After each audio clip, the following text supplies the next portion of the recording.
तो आज हम बनाएंगे ये क्रिस्पी क्रिस्पी मिक्स वेजिटेबल लच्छा पकोड़ा। पकोड़ों की एक बेहद जायकेदार और बेहद लाजवाब रेसिपी।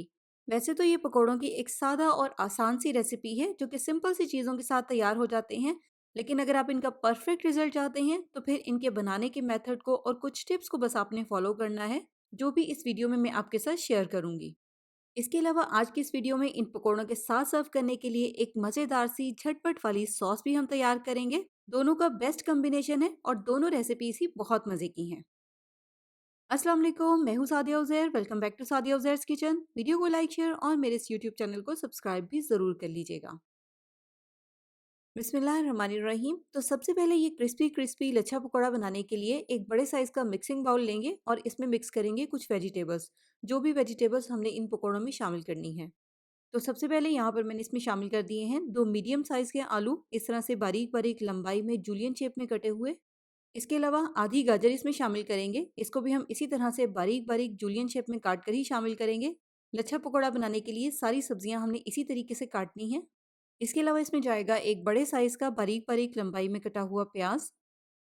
तो कुछ स्पाइसेस भी सब्जियों में साथ ही शामिल कर देंगे और सबसे पहले शामिल करेंगे 1 खाने का चम्मच लेमन जूस, 1 चाय का चम्मच या हस्ब ज़ायक़ा नमक, आधा चाय का चम्मच हल्दी पाउडर, 1.5 चाय का चम्मच या हस्ब ज़ायक़ा शामिल करेंगे इसमें कुटी हुई लाल मिर्च, आधा चाय का चम्मच साबित ज़ीरा, 1 चाय का चम्मच भुना और कुटा हुआ ज़ीरा।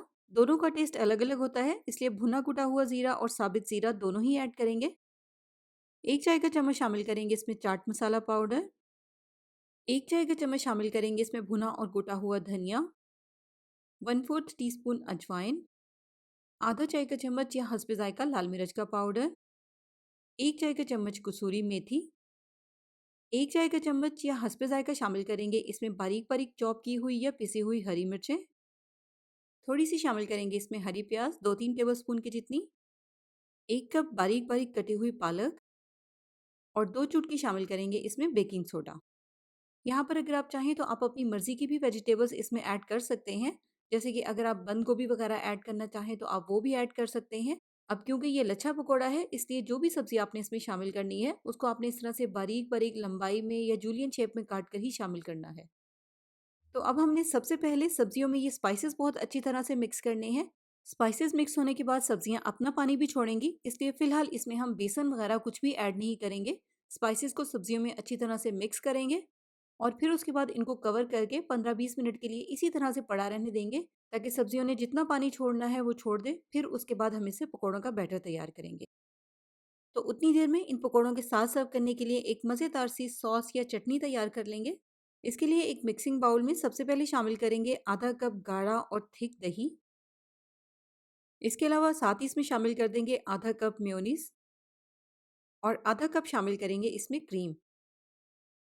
अब इस तरह से एक विस्क या चम्मच की मदद से इन तीनों चीज़ों को हमने बहुत अच्छी तरह से मिक्स करना है। इतनी देर तक हमने इनको मिक्स करना है जब तक कि ये तीनों चीज़ें बहुत अच्छी तरह से स्मूथ होकर कंबाइन हो जाएं। देखिए बहुत अच्छी तरह से ये तीनों चीज़ें मिक्स हो गई हैं, बिल्कुल एक स्मूथ सा पेस्ट तैयार हो गया है। अब इसमें हम शामिल करेंगे हस्बे ज़ायक़ा ग्रीन चटनी। अब मेरे पास यहाँ पर ये फ्रीज़ की हुई हरी चटनी है, जिसकी रेसिपी ऑलरेडी मैं अपने चैनल पर शेयर कर चुकी हूँ। वही धनिया, पुदीना और हरी मिर्च वाली चटनी है, जो कि नॉर्मली हमारे घरों में तैयार की जाती है। यहाँ पर आप अपने टेस्ट के मुताबिक इसमें 4 से 5 टेबलस्पून हरी चटनी के ऐड करें। अगर आपके पास भी इस तरह की फ्रीज़ की हुई चटनी है, तो थोड़ी-सी देर के लिए इसको इसी तरह से पड़ा रहने दें, जब तक कि चटनी दोबारा से मेल्ट होकर सॉफ्ट हो जाए। यहाँ पर मैंने इसको 10 से 15 मिनट के लिए इसी तरह से पड़ा रहने दिया था।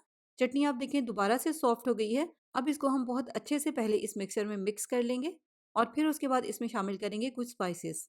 सबसे पहले इसमें शामिल करेंगे 1/4 टीस्पून या हस्ब ज़ायक़ा काली मिर्च का पाउडर, 1/4 टीस्पून भुना और कुटा हुआ ज़ीरा और 1/4 टीस्पून साबित ज़ीरा।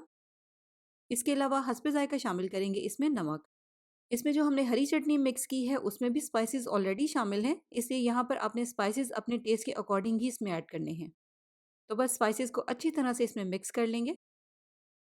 तो लीजिए यहाँ पर वेजिटेबल लच्छा पकोड़ा के साथ सर्व करने के लिए एक मज़ेदार सी यमी सी सॉस भी तैयार हो गई है। तो इसको फ़िलहाल साइड पे रख देंगे और दूसरी तरफ सब्जियों में जो हमने स्पाइसेस मिक्स करके रखे थे उसको रखे हुए भी तकरीबन आधा घंटा हो गया है। तो यहाँ पर देखें इनको मैंने सिर्फ आधे घंटे के लिए रखा था, अब देखें सब्जियों ने कितना पानी छोड़ दिया है। तो बस अब हम इससे फाइनली पकौड़ों का बैटर तैयार करेंगे। और बैटर बनाने के लिए सबसे पहले इसमें हम शामिल करेंगे 1/4 कप चावल का आटा। इसके अलावा यहाँ पर मैंने टोटल 1 कप बेसन लिया है, जिसमें से अभी मैंने इसमें सिर्फ 3/4 कप बेसन ऐड किया है। 1/4 कप बेसन को फिलहाल साइड पे रख देंगे। पहले मिक्स करके चेक कर लेंगे और अगर ज़रूरत महसूस होगी तो फिर बाद में इसमें ऐड कर देंगे। तो मिक्स करने के बाद यहाँ पर बेसन मुझे थोड़ा सा कम लगा है, इसलिए मैंने इसमें मज़ीद 1-2 टेबलस्पून के जितना बेसन ऐड किया है। बस आपने इस बात का ध्यान रखना है कि बेसन हमने इसमें सिर्फ इतना ही शामिल करना है जितने बेसन से सारी सब्जियां अच्छी तरह से कंबाइन हो जाएं। बेसन बहुत ज़्यादा कम भी ना हो और बहुत ज़्यादा भी ना हो। अगर बेसन ज़्यादा हो जाएगा तो फिर लच्छा पकौड़ा का उस तरह का टेक्सचर नहीं आएगा जिस तरह का टेक्सचर हमें चाहिए। अब ये बैटर बनाते हुए अगर आपको इसमें पानी शामिल करने की ज़रूरत हो तो आप इसमें थोड़ा सा पानी भी शामिल कर सकते हैं। लेकिन यहाँ पर सब्जियों ने क्योंकि बहुत ज़्यादा पानी छोड़ दिया था, जिसकी वजह से मुझे इसमें पानी शामिल करने की ज़रूरत नहीं पड़ी। बैटर तैयार करने के लिए, बैटर को परफेक्ट बनाने के लिए अगर आपको इसमें पानी शामिल करना पड़े तो थोड़ा-सा पानी आप इसमें लाज़मी ऐड करें। तो बस बैटर तैयार करने के बाद लास्ट में मैंने इसमें मिक्स किया है थोड़ा-सा बारीक-बारीक कटा हुआ हरा धनिया। हरा धनिया इस तरह से अगर आप बैटर में बिल्कुल लास्ट में मिक्स करेंगे तो इसका कलर ख़राब नहीं होगा। तो देखिए ये है लच्छा पकौड़ा के बैटर की परफेक्ट थिकनेस। ना ही बहुत ज़्यादा थिक है और ना ही बहुत पतला है। बस पकौड़ों का बैटर इसी तरह का होना चाहिए। और फाइनली यहाँ पर अगर आप देखें तो 1 कप बेसन में से इतना सा बेसन बच गया है, तकरीबन 2-3 टेबलस्पून के जितना। इसके बाद यहाँ पर अब आप ये भी देख लें कि इस बैटर से हमने किस तरह से पकोड़े तैयार करने हैं। इस तरह से बहुत हल्के हाथ से एक पकोड़े का बैटर हम उठाएँगे और इसको हल्का-सा बाइंड करेंगे। सब्जियाँ इस तरह से हल्की-सी बिखरी हुई हों, बहुत ज़्यादा दबाकर आपने पकोड़े को शेप नहीं देनी, बस आपने इनको जस्ट बाइंड ही करना है। इस तरह से एक-एक पकोड़े का बैटर उठाते जाएँगे, हल्का-सा उनको बाइंड करेंगे और गरम ऑयल में फ्राई करने के लिए शामिल करते जाएँगे। अगर आप सब्जियों को बहुत ज़्यादा दबाकर पकोड़ों को शेप देंगे या इनको बाइंड करेंगे तो फिर लच्छा पकोड़ा का जो टेक्सचर है वो सही नहीं आएगा।